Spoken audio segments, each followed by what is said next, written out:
her det er et kaffemærke fra en vaskeægte søgemikonsulent. Den er varm. Jeg tror, de er lige i området. Kom, vi gemmer os. Jeg tror, vi gemmer. Hvad laver du? Det er en støv, satan. Nøj, der er vi heldige. Fordi nu får vi nemlig lov til at opleve, hvad der sker, når søgemikonsulenterne, de spiser.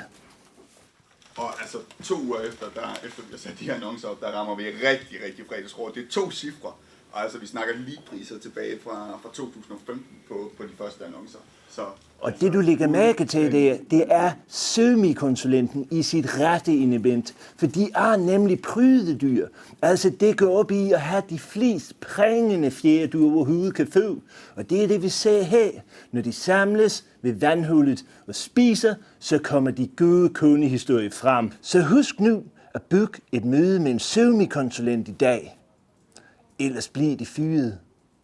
Jeg er Nick Øvin, og jeg er konsulentspotteren. Vi ses næste uge. Nick Irvin. Og vi en fredagsråd, altså vi snakker 2. Vi prøver det igen.